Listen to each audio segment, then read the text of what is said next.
रामायणी 32। अंध सो दर्पण वेद पुराना, दरबी कहा महारस जाना। जस खर चंदन लादेव भारा, परिमल बास न जानू गंवारा। कहीं कबीर खोजे असमाना, सो न मिला जो जाए अभिमाना।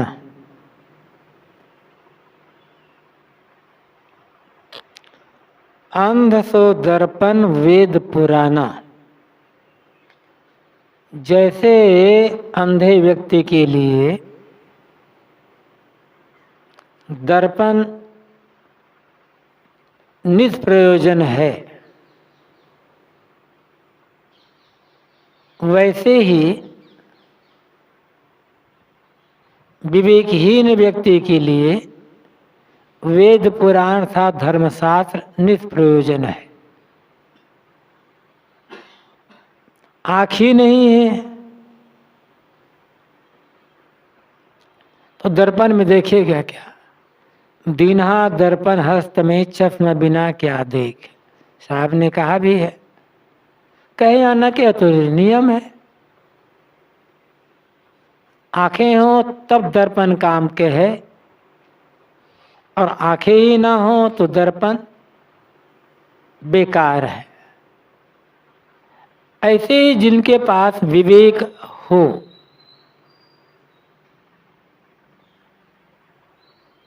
उनके लिए ही वे शास्त्र सार्थक है।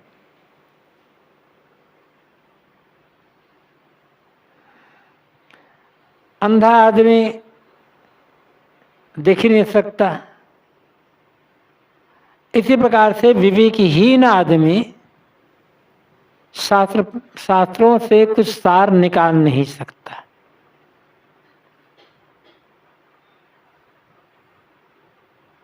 वह सब कुछ या तो मान लेता है सब बेकार है, या मान लेता है सब कुछ सही है।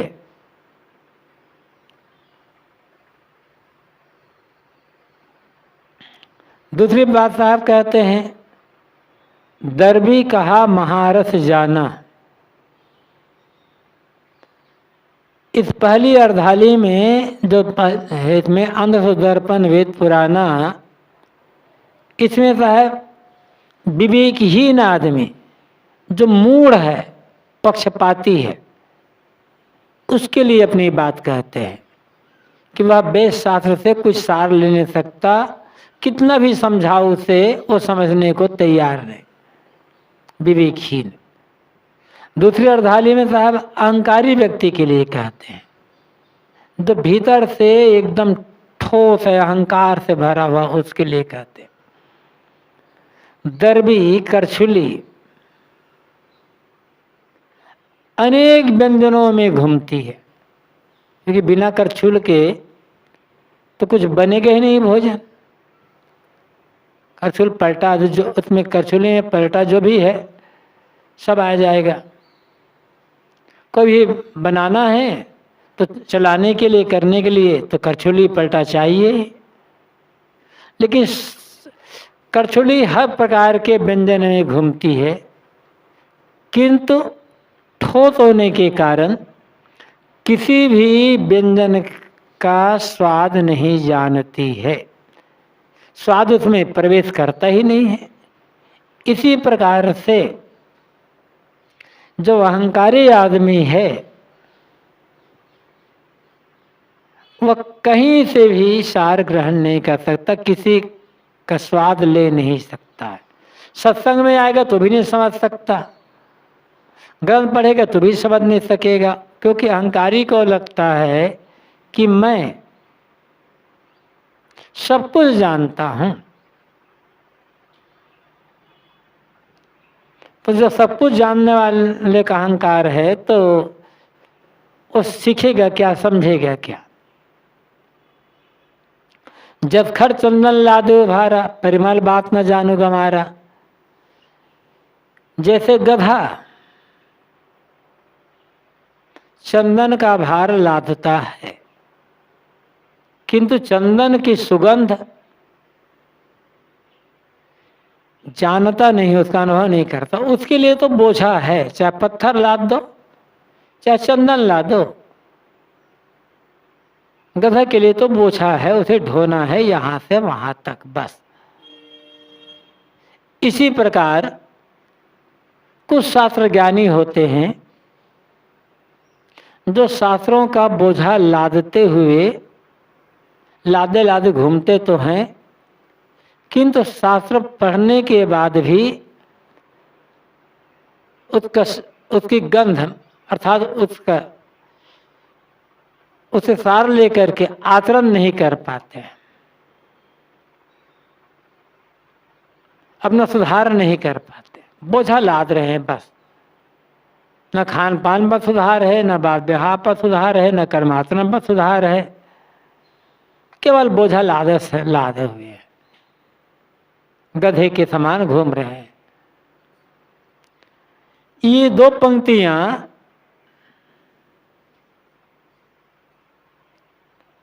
पहले से जो कहावत चली आ रही है,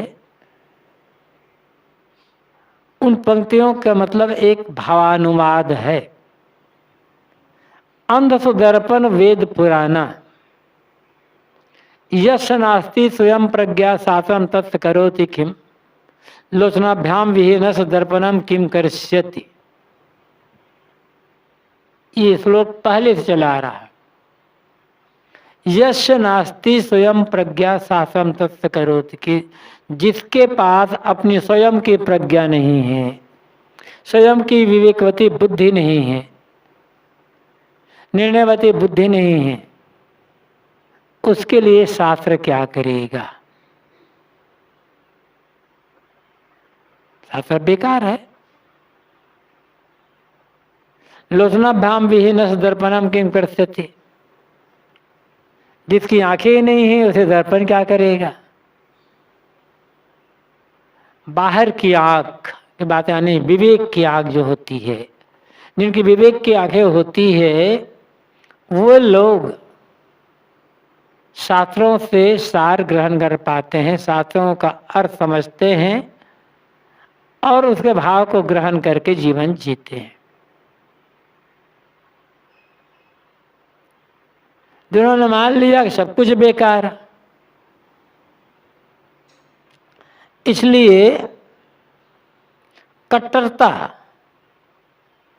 कट्टरता कहीं भी हो, कहीं भी किसी भी बात के लिए कट्टरता हो, वो बहुत नुकसान करती है।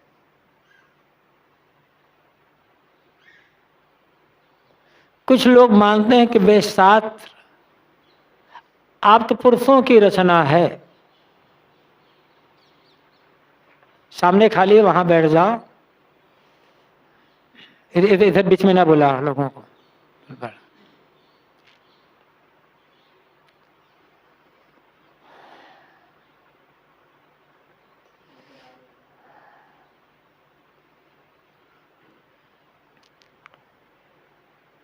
कुछ लोग मानते हैं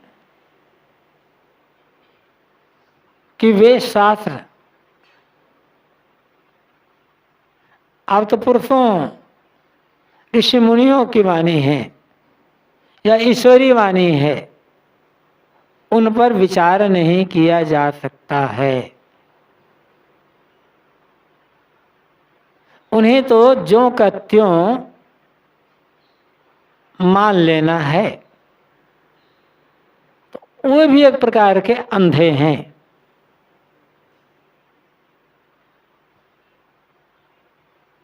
कुछ लोग मान लेते हैं कि वे शास्त्र में कुछ है ही नहीं, उनका पढ़ना बेकार, वे भी अंधे हैं एक प्रकार से।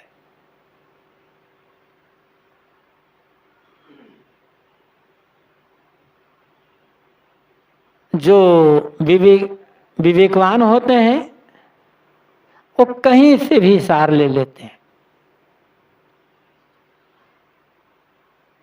तो यश नास्ति स्वयं प्रज्ञा शास्त्रम तत् करोति किम, लोचनाभ्याम विहीन दर्पणम किम करिष्यति। जिसके स्वयं पास अपनी प्रज्ञा नहीं है, विवेकवती बुद्धि नहीं है, शास्त्र उसका उद्धार नहीं कर सकता है। क्योंकि अंधे व्यक्ति के लिए दर्पण बेकार होता है। दर्भी कहा महाराज जाना, अधित्य चतुरो वेदान सर्वशास्त्र अनेकसा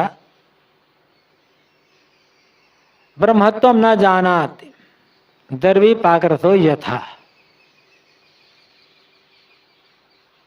इस श्लोक का ये प्रकार से भावानुवाद है। अधित्य चतुरो वेदान, चारों वेदों को पढ़ लेने के बाद सर्वशास्त्रान्यनेक सह, और सभी शास्त्रों को अनेक बार पढ़ लेने के बाद ब्रह्मत्वम न जानात, ब्रह्म को आत्म तत्व को नहीं जाना, तो व्यक्ति उसी प्रकार है दर्भी पाकरसो यथा, जैसे व्यंजनों में घूमती हुई करछुली व्यंजनों में घूम रही है, लेकिन व्यंजनों का स्वाद करछुली को मालूम नहीं होता भीतर से ठोस होने के कारण। इसी प्रकार वेदों को पढ़ा, शास्त्रों को पढ़ा, तमाम ग्रंथों को पढ़ा, जिसे जानना चाहिए उस ब्रह्म तत्व आत्म तत्व को नहीं जान सका, तो करछुली ही तो है, बस घूम रहा है ये शास्त्र में, बस मतलब क्या होता उसको।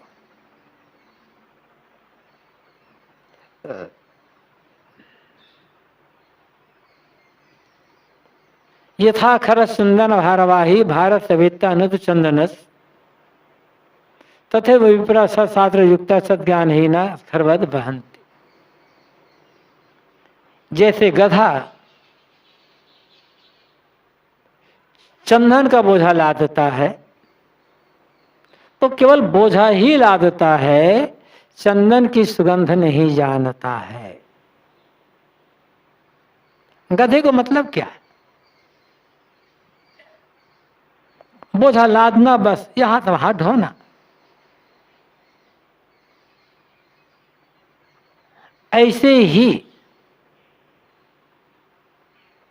अनेक शास्त्रों को पढ़ने के बाद सच्चा बोध नहीं हुआ, सही ज्ञान नहीं मिला, मन की भ्रांति दूर नहीं हुई, कर्म आचरण स्वभाव में सुधार नहीं हुआ, तो वह भी गधे के समान शास्त्रों का बोझा लाद करके घूम रहा है। गधे के ऊपर अब बे शास्त्र ही लाद दो।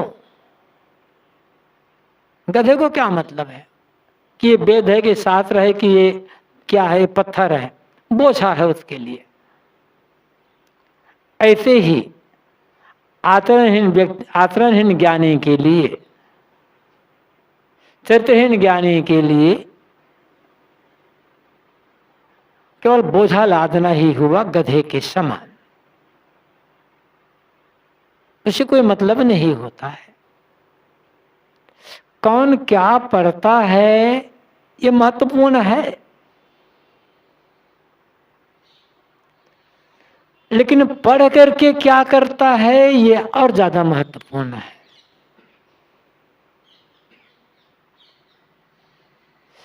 जिस प्रकार के ग्रंथ होते हैं, बराबर पढ़ते जाने से वैसी बुद्धि बनती चली जाती है, वैसा ही मन बनता जाता है, भाव बनता चला जाता है। इसलिए सत्साहित्य पढ़ने की आवश्यकता होती है। लेकिन सत्साहित्यों को पढ़ने के बाद भी जीवन में कहीं कोई परिवर्तन नहीं आया, सुधार नहीं हुआ, तो पढ़ना बेकार है।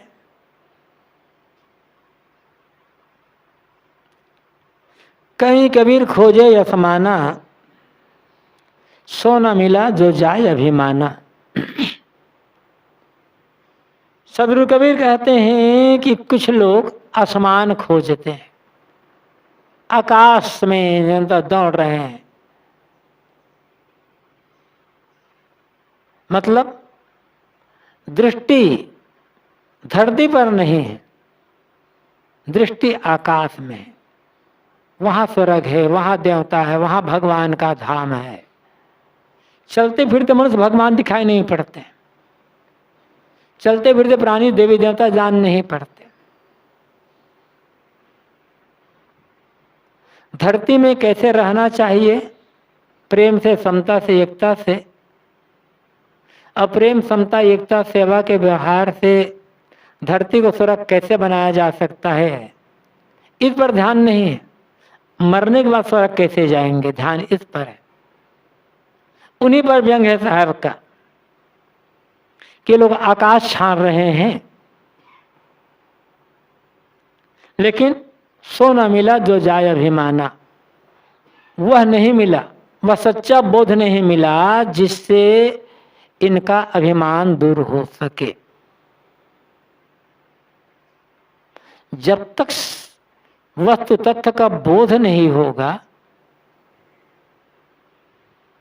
तब तक कहीं भी घूम फिर आ जाओ, अहंकार तो दूर होना ही नहीं है। जिसके लिए घूम फिर रहे थे वह सुख शांति भी मिलना नहीं है। आकाश पाताल नापने की आवश्यकता नहीं है, तथ्य बोध की आवश्यकता है। किंतु केवल तथ्य बोध से काम नहीं बनेगा,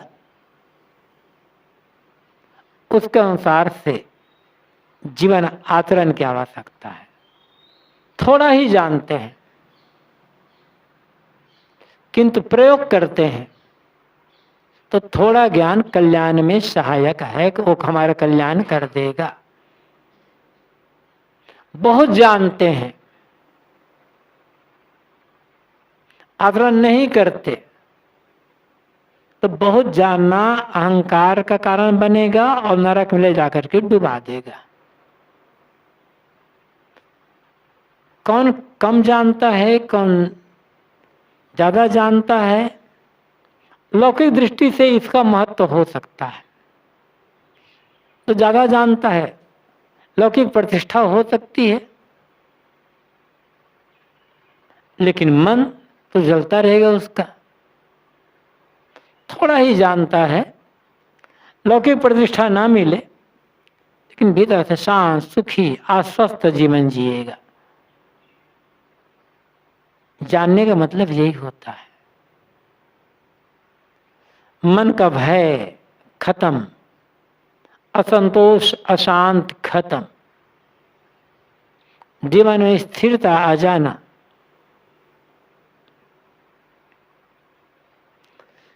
रमैनी 33। वेद की पुत्री सुमृति भाई, सो जेवरी कर लेते ही आई। आपो ही बरी आपन गर बंधा, झूठा मोह काल को फंदा। बंधवत बंधा छोरियो न जाई, विषय स्वरूप भूल दुनियाई। हमरे देखा सकल जग लूटा, दास कबीर राम कही छूटा।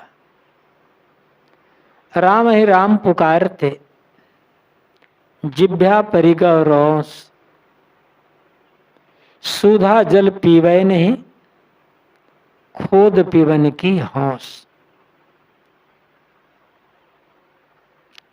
वेद की पुत्री सुमृति भाई, सो जेवरी कर लेते ही आई। कबीर साहब कहते हैं कि हे भाई, ये स्मृति अर्थात स्मृतियां वेदों की पुत्री है, और यह स्मृतियां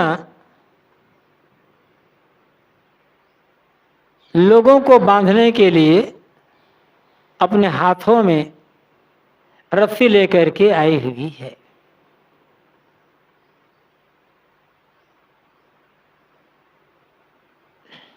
31वीं रमैनी की व्याख्या में बताया गया था, पहले वेद बने, फिर उसके पश्चात ब्राह्मण ग्रंथ, फिर आरण्यक, फिर सूत्र ग्रंथ। सूत्र ग्रंथ में सौत सूत्र, गृह सूत्र, धर्म सूत्र, ये 3। ब्राह्मण ग्रंथ तो बहुत ज्यादा है। फिर उसके पश्चात स्मृतियां बनी।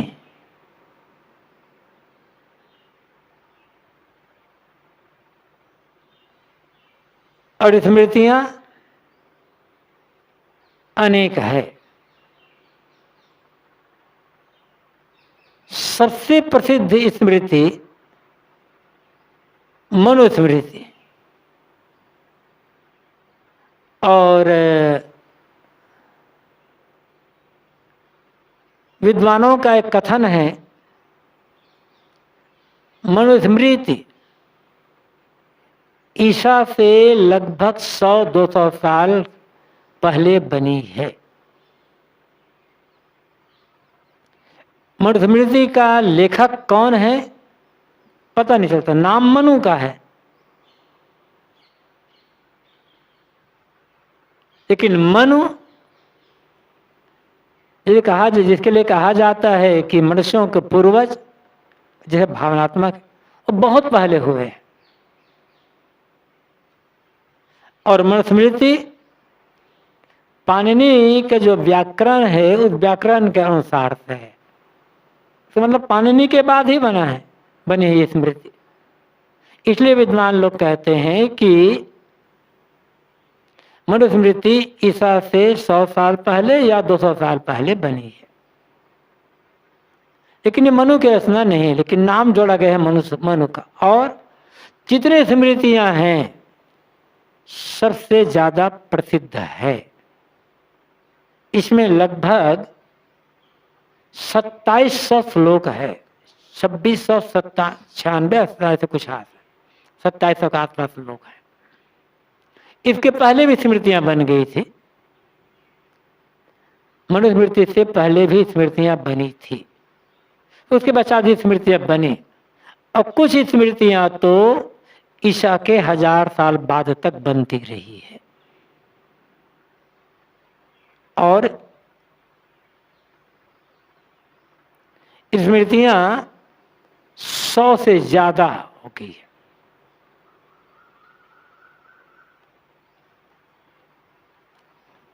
यहां साहब कहते हैं वेद की पुत्री स्मृति भाई, हे भाई स्मृतियां वेदों की पुत्रियां हैं।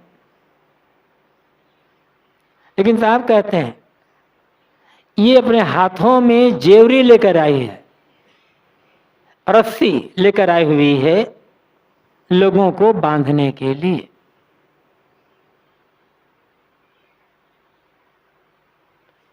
स्मृतियां कुछ तो बहुत भावुकतापूर्ण ग्रंथ लिखी गई है, उसमें राजनीति, धर्म नीति, समाज नीति, गृहस्थ धर्म, आश्रम धर्म, इसके बहुत सारी बातें हैं जो कि हितकर हैं लोक कल्याण के लिए। लेकिन स्मृतियों में तमाम अच्छाइयां होते हुए भी 2 महादोष है जो स्मृतियों की सारी अच्छाइयों को मिट्टी में मिला देती है, मिला देते हैं। एक दोष वर्ण व्यवस्था के नाम पर शूद्रों को कुचलने की बात, कुचलने की बात कह रहा हूं मैं, और कुचला ही गया है। और दूसरा दोष है कर्मकांड, निरर्थक कर्मकांड की बात। इस 33वीं रमैनी की व्याख्या में गुरुदेव जी ने लिखा है, उसे कहने की आवश्यकता नहीं है कि कैसे कैसे कर्मकांड है और कैसे कैसे क्या क्या उसका विधि विधान है, अद्भुत है। पहले बड़े बड़े यज्ञ हुआ करते थे, अश्वमेध, गोमेध, नरमेध, अनुष्टोप, सौत्रावणी, ये सब बड़े बड़े यज्ञ हुआ होते थे। और उसमें कैसे कैसे क्या क्या होता था कि किस देवता के लिए कैसे बनाना है, आहुति के लिए क्या करना है, किसके पुरोडास बनाना है, किसे क्या करना है। पढ़ो तो हंसी भी आएगी और लगेगा कि कितना उलझाया गया है कर्मकांड के नाम पर लोगों को। और फिर इधर शांति के नाम पर, गृह शांति, ये शांति, वो शांति के नाम पर पूजा पाठ का विधान।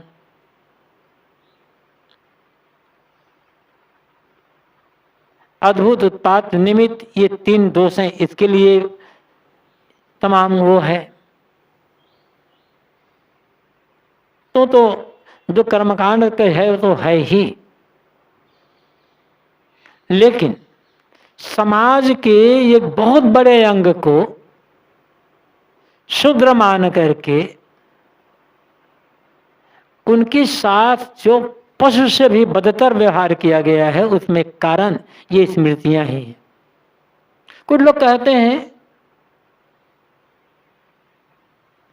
हिंदुओं में पहले छुआछूत और जात पात था ही नहीं, ये तो मुसलमान के आने के बाद ही हुआ। पता नहीं कहा कि अन्न पानी खा करके वो लोग पैदा हुए हैं और जीते रहते। पढ़े लिखे लोग कहते हैं कोई भी दोष हो मुसलमानों पर मर दो, इसका मतलब जाति पाति पहले नहीं थी, इसका मतलब तुम्हारे जो वेद शास्त्र हैं ये मुसलमानों के आने के बाद लिखे गए हैं। तो फिर ये दावा छोड़ दो कि ये सब हमारे ऋषि मुनि बहुत योग्य थे, ये थे वो थे, सब दावा करते, अहंकार करते, ये सब छोड़ दो। मुसलमान ने सब कुछ बिगाड़ दिया है, तो तुम्हारे पास था क्या? जो कहते भारत धर्म गुरु था, ये था वो था, फिर तुम्हारे पास था क्या?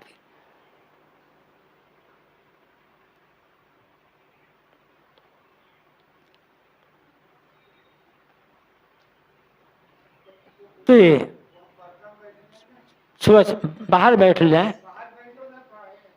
छुआछूत की जो बात है ये स्मृतियों की ही देन है।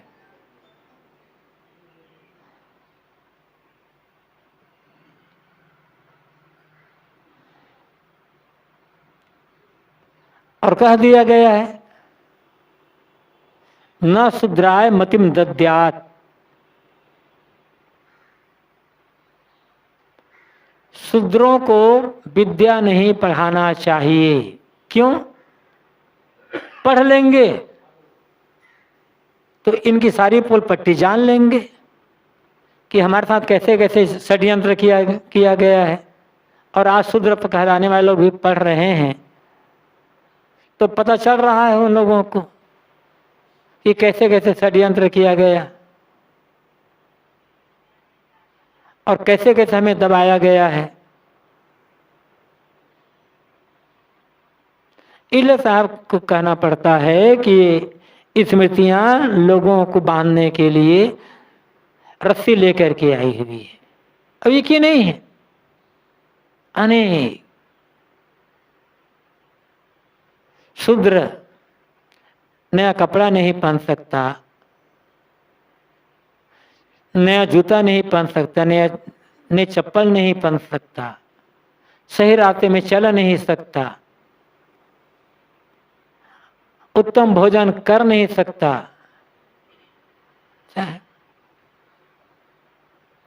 ऐतरे ब्राह्मण, जैसे ब्राह्मण ग्रंथ में लिख दिया गया, अनस्य प्रेष्य कामोत्थाप्य यथा काम बध्या।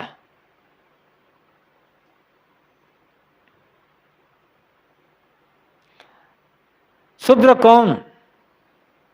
अनत प्रेषक, जो दूसरों के चलाए से चलता। कामोत्थाप्य, जब मन हो तब शूद्रों को खाकर फेंक दो। उनका घर है, तुम्हें जरूरत है तो शूद्रों को खाकर फेंक दो। यथा काम बद्ध, जितना चाहो तो उतना शूद्रों को मार डालो। यथा काम बद्ध्या कहा गया है, जितनी इच्छा हो शूद्रों को मार डालो।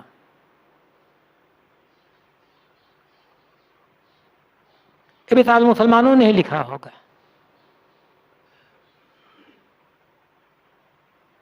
अब इतने ब्राह्मण ईशा के पहले की, बहुत पहले की का बना हुआ ग्रंथ है।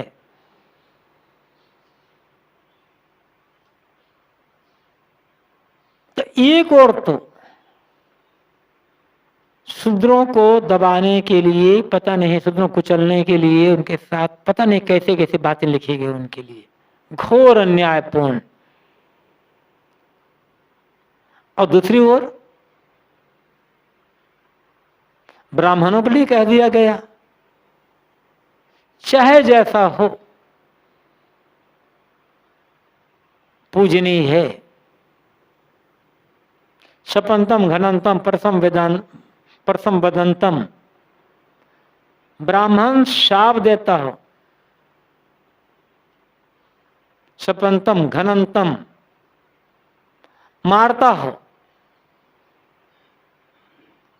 कटु कहता हो,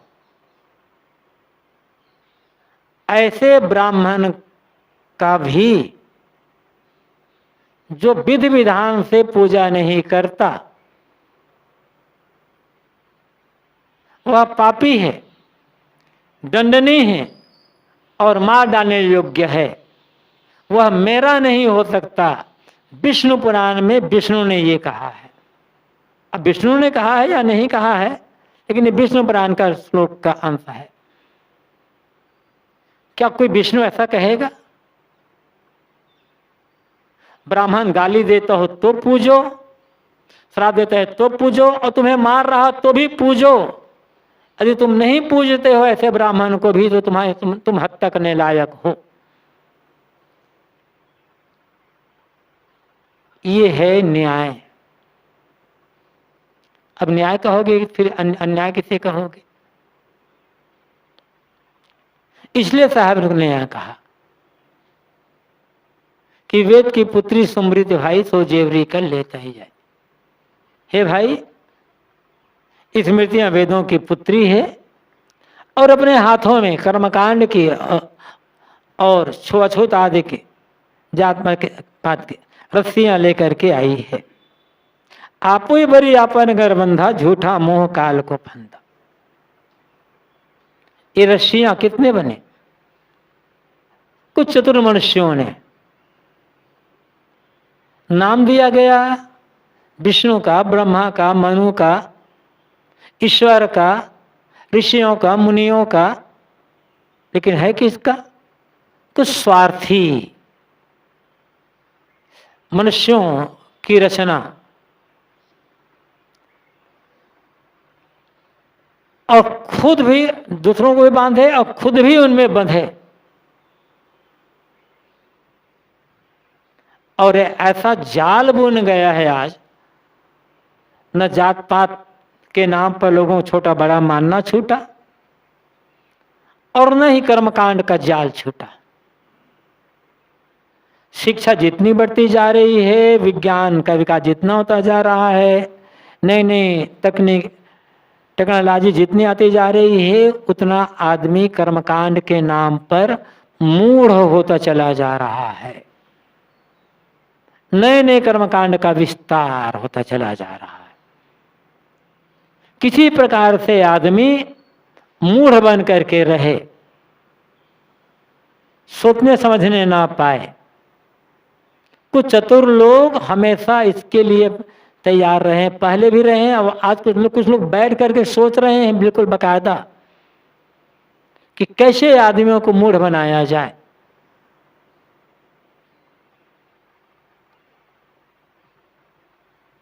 सामान्य आदमी थोड़े, बड़े बड़े पढ़े लिखों को देखो, बैठ से बुद्धिमान कहलाने वालों को देखो, कैसे करते कर्मकांड में उलझे हुए हैं। तो आपो ही बड़ी आपन घर बंधा, साहब कहते हैं ये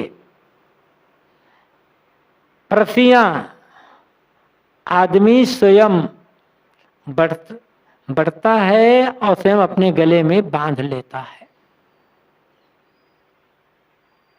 झूठा मोह काल को फंदा। ये जो वेद शास्त्र है आप्त वचन है, भगवान की वाणी है, ऋषि मुनियों की वाणी है, इन पर विचार नहीं किया जा सकता। साहब कहते हैं ये मोह झूठा है और यही तुम्हारे लिए काल की फांसी है। जब ईश्वरीय वाणी मान लिए तो विचार करने की बातें खत्म। आप तो प्रमाण मान लिए तो विचार करने की बातें खत्म। जितने भी ग्रंथ दुनिया में हैं, नाम चाहे जो भी हो, सब मनुष्यों की रचना है। मनुष्यों के अलावा कोई ऊपर आकाश से उतर करके नहीं आता जो कोई किताब लिखता हो। इसलिए जितना संभव हो, जिसके पास जैसी शक्ति हो, जैसा समय हो, पढ़े, किंतु आंखें खोल करके पढ़े। जो सार हो वो ले ले, असार को छोड़ दे। ये न सोचे कि ये वेद में है कि शास्त्र में है कि कुरान में है, बाइबल में है। सार कहीं का भी हो वो ले लेना है बस।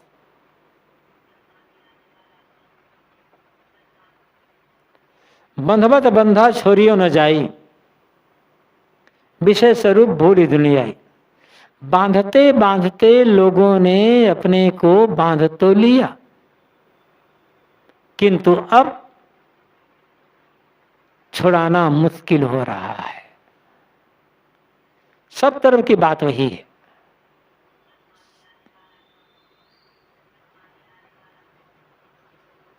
सब तरफ की बात वही है। चाहे धर्म के नाम पर जाओ, चाहे आदमियों की दो दुर्गुण की तरफ जाओ तो गलत आदतों की तरफ जाओ। आदमी अपने को बड़ी सरलता से बांधता है, लेकिन छूटता कहाँ है। बीड़ी पीने की आदत बनाई, बड़ी सरलता से बन गई आदत। अब कहो छोड़ दो तो कि हमारा बहुत मुश्किल है छोड़ना। तो कोई भी आदत हो, आदमी कितनी सरलता से आदत बना लेता है, लेकिन आदत को छोड़ना उसके लिए फिर बहुत कठिन हो जाता है। इसलिए पहले देख लेना चाहिए कि क्या हितकर है, क्या अहितकर है। लेकिन आदमी के पास लोभ है, लालच, सुख का लोभ। इस सुख का लोभ आदमी की बुद्धि पर पर्दा डाल देता है और समझ नहीं ले पाता। विषय स्वरूप भूली दुनिया है। विषयों को ही अपना स्वरूप मान करके दुनिया के लोग भूल गए। ये विषय भोग ही जीवन का लक्ष्य है, इसी में सच्चा सुख है।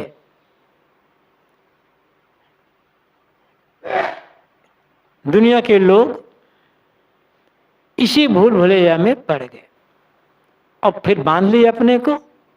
और ऐसा बांध है कि छूटना मुश्किल है। क्या कहें महाराज,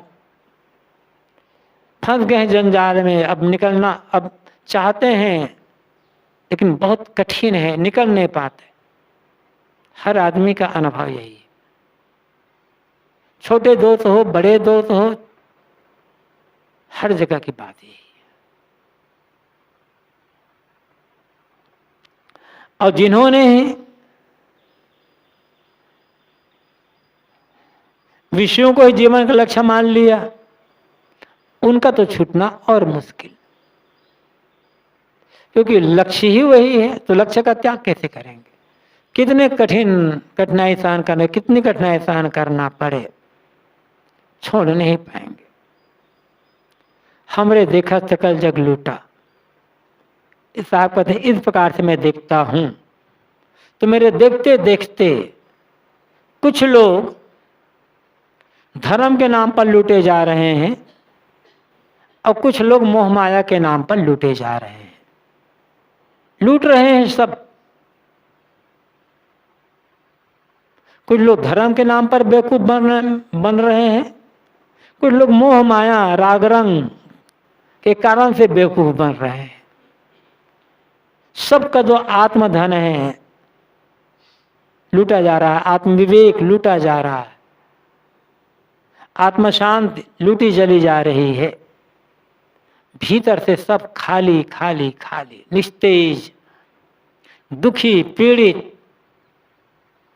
हमेशा चिंता में चिंतित रहना, भयभीत रहना, तनावग्रस्त रहना, अशांत रहना, शिकायतों में डूबे रहना, यह तो लूट जाना है। क्यों? कि उसका मूलधन आत्मविवेक, आत्मशांत लूट गया है। आदमी को लगता है कि हम बड़े आनंद से जीवन जी रहे हैं, लेकिन है क्या आदमी के पास? आनंद से जीवन जी रहे हो तो भयभीत क्यों हो, चिंतित क्यों, क्यों तनाव में पड़े रहते हो? सदगुरु कबीर कहते हैं मैं देख रहा हूं कि सभी लोग लूटे चले जा रहे हैं। कुछ लोग धर्म और ईश्वर के नाम पर लूट रहे हैं, लूटे जा रहे हैं, कुछ लोग मोह माया राग रंग के नाम पर लूटे चले जा रहे हैं। किंतु दास कबीर राम के छूटा। जो दास कबीर है, भावुक भक्त, कबीर साहब ने अपने नाम का प्रयोग अनेक जगह किया है। दास कबीर पराया, भावुक भक्तों के लिए प्रयुक्त है। कहीं इसका विधि परक अर्थ हुआ हो, नहीं हुआ ऐसा नहीं है, हुआ है। लेकिन ज्यादातर दास कबीर जहां शब्द आता है या दास कबीरा जहां शब्द आता है वह भावुकों के लिए आता है, भूले हुए लोगों के लिए आता है। तो दास कबीर राम कहे छूटा। अपने को किसी ईश्वर या देवता का दास मानने वाले लोगों को ये भरोसा है कि हम राम राम कह करके दुखों से बच जाएंगे, राम राम कह करके भवबंधन से हमारा छुटकारा हो जाएगा। राम राम ना कहो, कोई भी नाम कहो, शब्द तो कोई एक प्रयोग किया जाएगा। मतलब है किसी नाम का जप करना। कहा गया है अमुक नाम का जप करो, भवसागर से पार हो जाओगे। एक मिथ्या महिमा। समान जो लोग हैं, बिल्कुल स्थूल बुद्धि वाले लोग कुछ भी समझ नहीं सकते हैं आत्मा परमात्मा की बात। उनके लिए कहा भाई ठीक है, तुम आधा घंटा बैठ लो और भगवान का नाम जपो। उनके लिए तो ठीक है, थोड़ी देर के उनके मन में शांति आएगी, लेकिन उतने मात्र से बंधन कट जाएगा, सच्चा बोध मिल जाएगा, दुख दूर हो जाएगा। भावुकता है और मिथ्या महिमा है, भटकाव है। लेकिन आज भी लोगों को देखो, बैठे घंटों घंटों नाम जप रहे हैं। कुछ लोग घर में बैठ करके घर किसी किताब में लिख रहे हैं और जमा भी कर रहे हैं। राम नाम बैंक में है।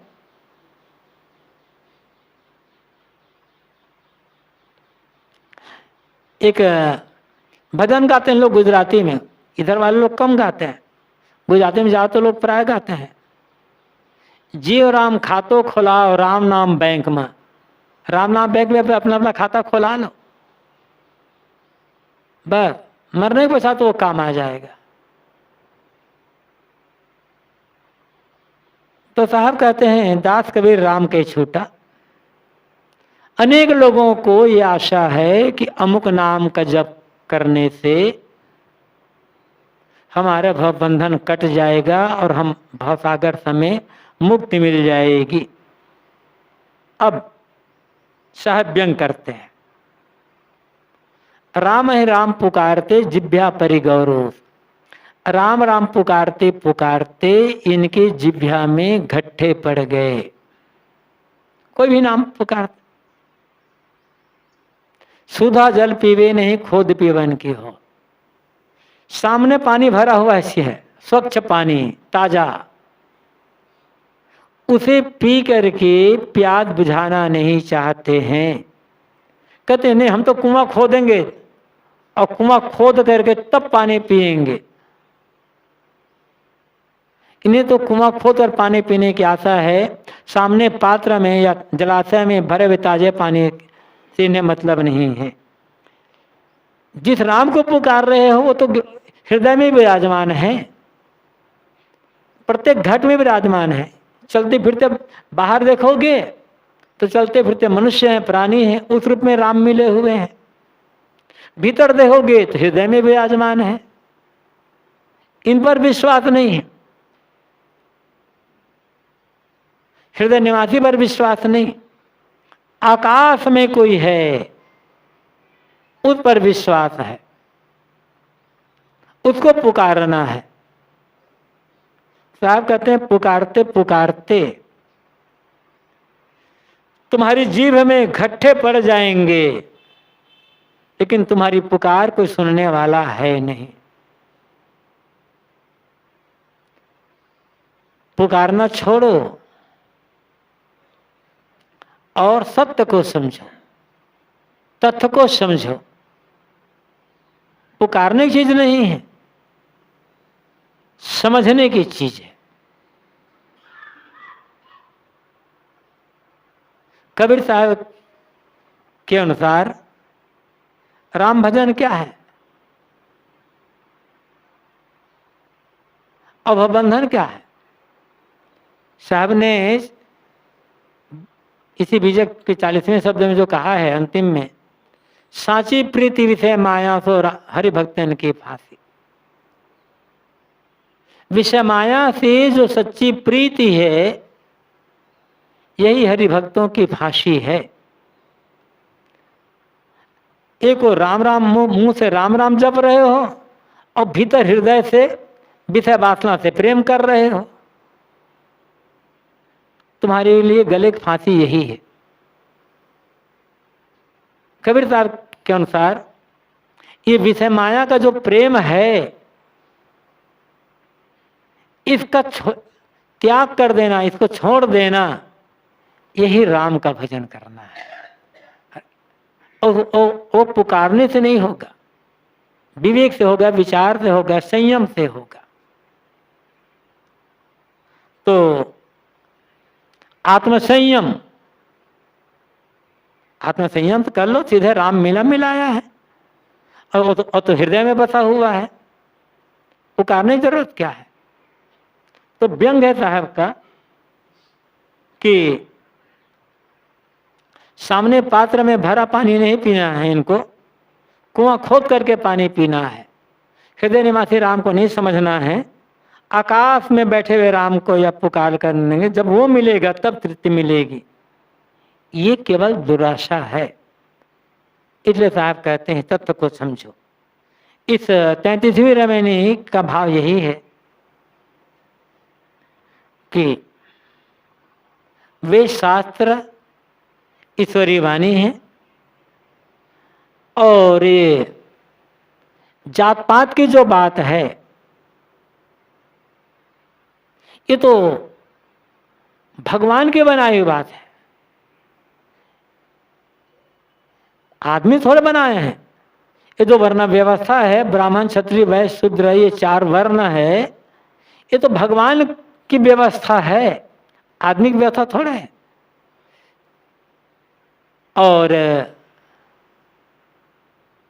क्योंकि ऋग्वेद में ही कहा गया है ना, ब्राह्मणों सम्मुख मासी बाहु राजन्य कृता उरु सदस्य यद वैसे सुद्र पदभ्याम सुद्रो अजायत। विराट पुरुष के मुख से ब्राह्मण पैदा हुए नहीं लिखा वहां पर, ब्राह्मणों असम्मुख मासित, उसका मुख ब्राह्मण था, अर्थ सीधा यही है। बाहु राजन्य कृता, और उसके बाहु, उसके हाथ छत्री थे। उरु तदस्य यद वैश्य, और वैश्य जंघे उसके वैश्य थे। लेकिन अंतिम में कहा गया, कह दिया गया पदभ्याम शूद्रो अजायत, पैर से शूद्र पैदा हुए। लेकिन इतने नहीं है, शूद्र पैर से पैदा ही नहीं हुए, शूद्रों को पैरों से कुचलने की भी बात कही गई। और लोग जो कहते हैं ये तो वेदशास्त्र में लिखा था, आपत्ति ये तुम्हारा झूठा मोह है कि वेदशास्त्र ईश्वर का बनाया है, जात पात ईश्वर की व्यवस्था है, वर्ण व्यवस्था ईश्वर की व्यवस्था है, ये तुम्हारा कहना झूठा है। और यही मोह तुम्हारे लिए काल की फांसी है। कोई वेदशास्त्र ईश्वर का बनाया नहीं है, कोई वर्ण व्यवस्था जात पात ईश्वर के बनाए नहीं है, ये तो चतुर मनुष्यों की रचना है। लेकिन इसमें आज लोग पीछे चले जा रहे हैं। जितना ही लोग बाहर से सुख मानते जाएंगे, सुख मानने का आशा रखेंगे, उतना बंधते जाएंगे। और बांधते बांधते आदमी अपने को बांध लेता है, छुड़ा नहीं पाता। कुछ होता है, हम किसी को पुकारेंगे तो ऊपर से आकर के दया कर देगा और हमारी रस्सियों को खोल देगा। साहब कहते हैं तुम्हारी एक झूठी आशा है, कोई तुम्हारी रस्सी खोलने वाला नहीं है, तुमने बांधा है और तुम्हें रस्सी खोलना होगा। बाहर से संत और महात्मा, गुरुजन, सज्जन भक्त तुम्हें प्रेरणा दे सकते हैं, बस प्रेरणा लेकर रस्सी तुम्हें खोलना है। राम पुकारना नहीं है, राम हृदय में विराजमान है। विषय माया की फांसी छोड़ दो तो राम मेरा मिलाया है।